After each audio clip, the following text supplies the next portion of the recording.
Hey, what's up, fam? Thank y'all for tuning in once again. As always, be sure to like, share, comment, and subscribe. And when you do subscribe, hit the notification bell so every time I drop a video, you will be the first to know about it.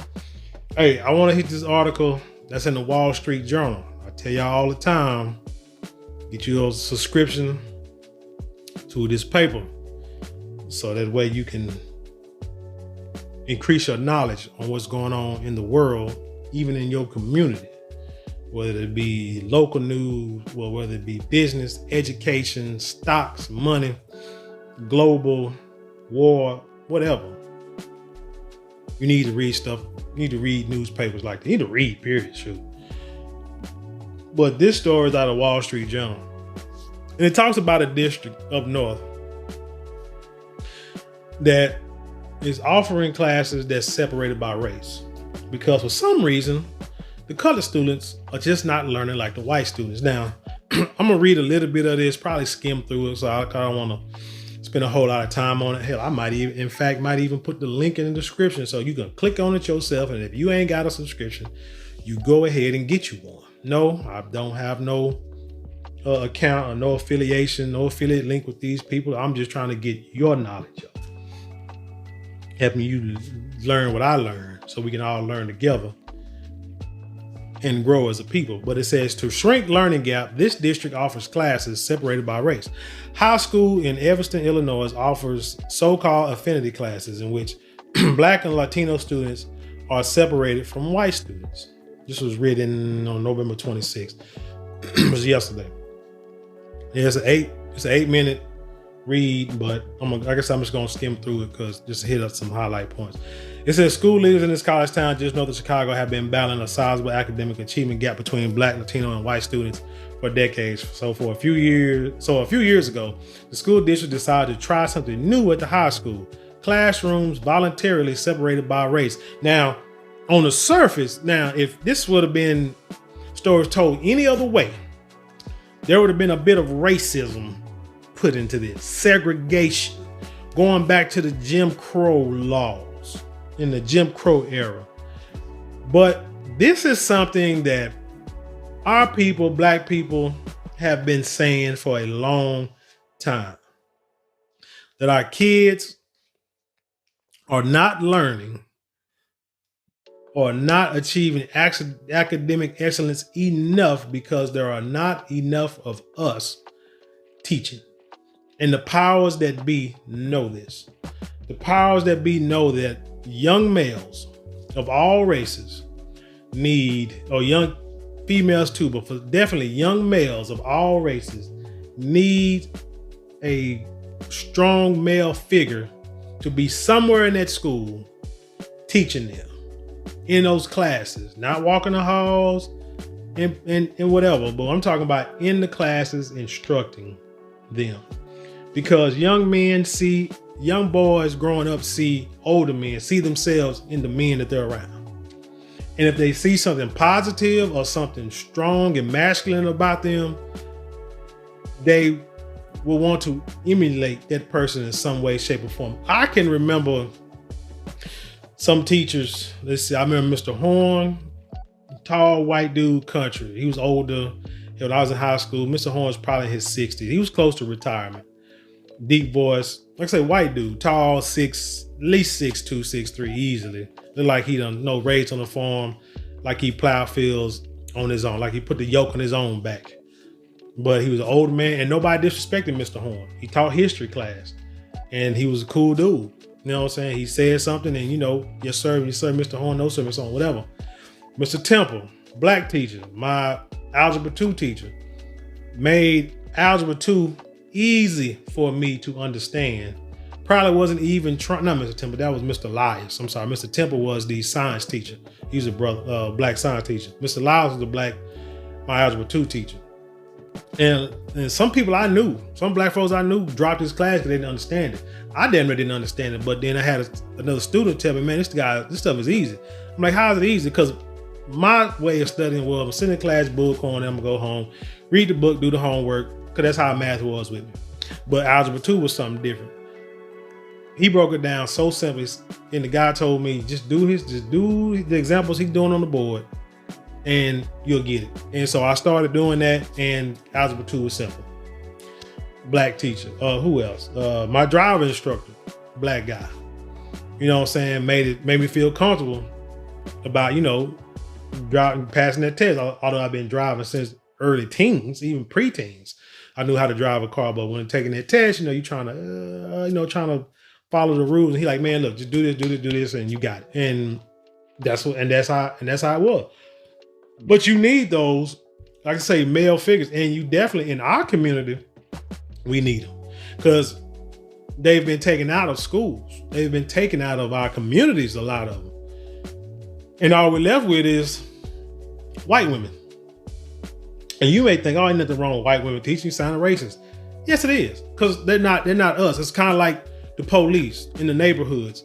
When we say that the people that police your neighborhood should look like you, should come from your neighborhood because they understand you more, they can talk to you better. And there are story after story after story that proves this point, which makes you think that the powers that be can't be that stupid to go against that. There has to be an agenda. And so the only thing I can think about is you just want us to fail. Because if you want us to, I remember Miss, what's her name? Mrs. Pinkert. Black English teacher I had in high school. Cool in the fam. I'll be in that class. Sometimes I'll fall asleep, but it'd be first period in class to work, maybe the night before or what have you. And I'd just be tired. I'll be up all night on the phone with my girlfriend, whatever. I'd just be tired of first period. I just was not a morning person.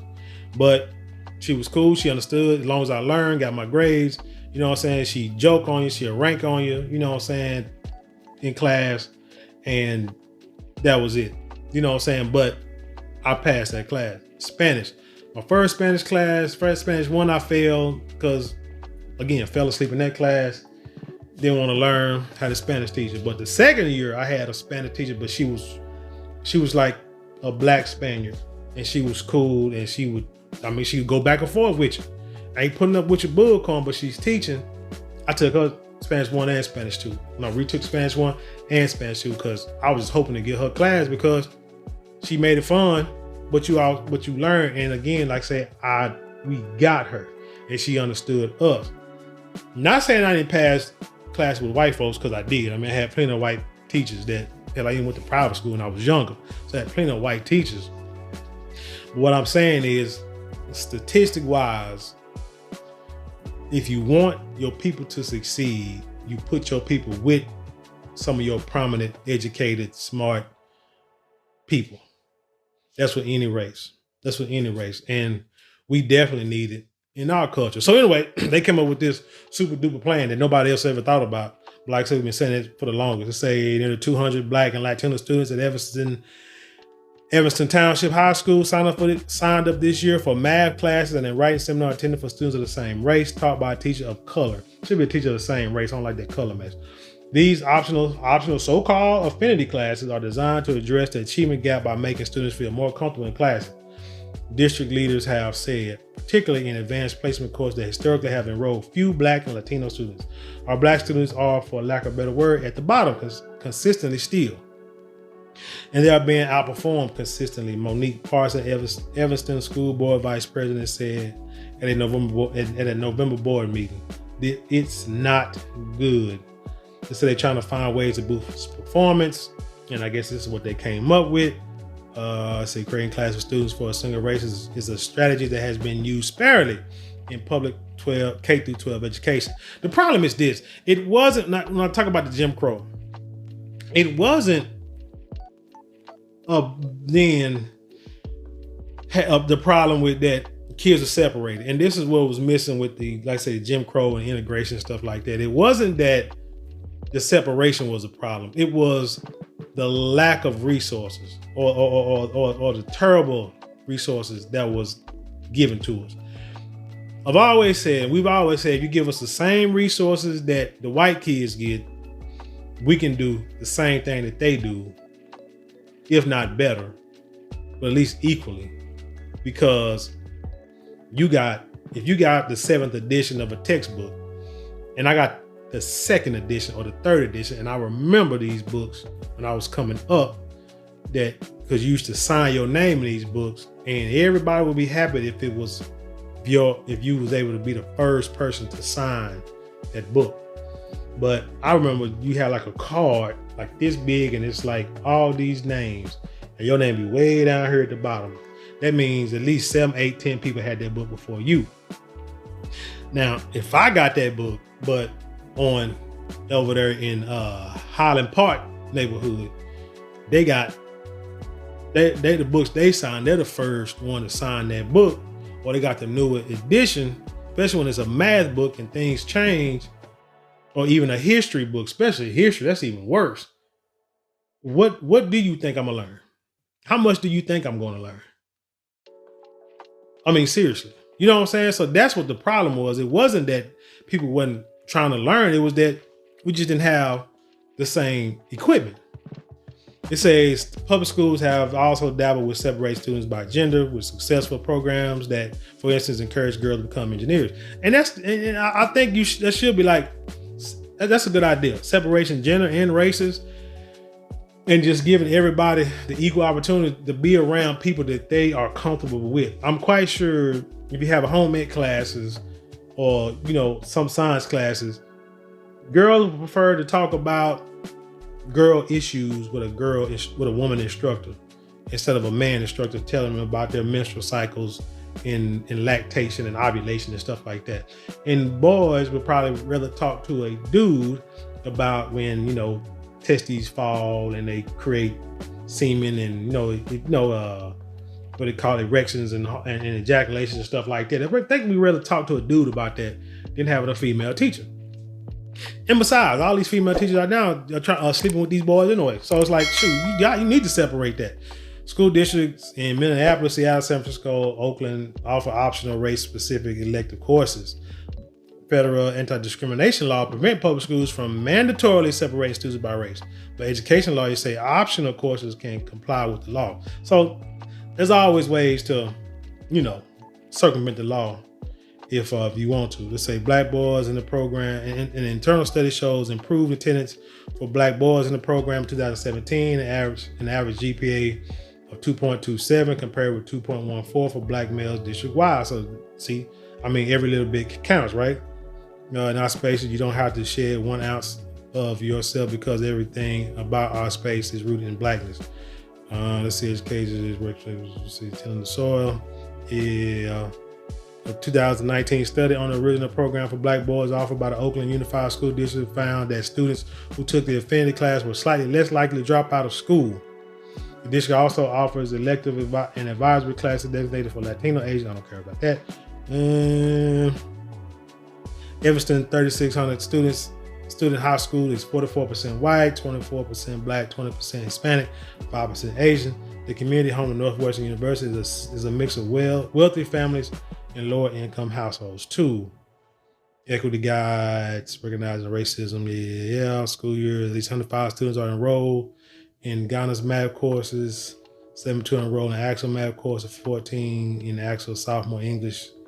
It's probably more deep than that. In the story on that one, just talk about in 2021-22, the most recent available, 80% of white AP test takers earned a score of 3 or higher. Often the benchmark needed to get college credit, compared with 61% of Latino and 48% of black test takers. So it seems like, hey, when you're dealing with education, every little bit helps. Like I said, I'm gonna put this link in the description box because I want you to read it. Like I said, I'm not gonna go too much detail, but yeah, there's nothing wrong with separation. If you want your people to succeed, now you gotta be able to mingle, communicate, work with people of other races. I understand that, but there are certain things that other people will not understand about you, and vice versa, which can cause hatred and discrimination, evil discrimination. And that's not a good look. You want people to respect everybody, and that's fine. But because you got teachers and people out there who have a belief, who already have an idea of certain groups of people, and I'll say like black boys or whatever, black girls too, look at us different than they look at their own folk. That's just the way life is. So it's best if, especially for kids, that they deal with older people. The majority of people they deal with are people that look like them, that can teach them the right way to do things, and they can see a positive influence or role model. If all I see is police, white police, and feel like they treating us wrong, and I'm gonna think all police are bad, black or white. Matter of fact, I'm gonna look at the black ones worse, because I'm gonna think they don't sold their race out for the blue, because I don't see them at all anyway. And then the ones I do see, they, they acting just like the other ones. Teachers the same way. If teachers want to send me to the office every time I act out because I'm sitting in the classroom all day and you boringly teaching me something and I don't learn that way, and you ain't taking the time to figure out how I learn or how I gather knowledge, we're gonna always clash, and you're gonna look at me, you're gonna look down upon me a certain, you know what I'm saying? And it just ain't gonna work out, and I'm gonna lose as a child because I have no defense. I have no backing. You have all the backing of the world with the other teachers in the union and the principal. You have all the backing you got, and as me as a child, all I got is me and my parents, and we got no say so in this school, very little. So I commend this. I think it's good. It needs, matter of fact, because basically what it goes down to is we need more black male teachers in the school, even black female teachers. But it's a lot. I mean, it's some of them too, but we need a lot more black male teachers, or just teachers that look like us in the schools to help our kids develop and grow. Period. And to have a better chance to survive. Anyway, tell me what you think about this story. Leave your comments below and then share it with the world. And with that being said, I'll leave you in peace, and I'll see you on the other side.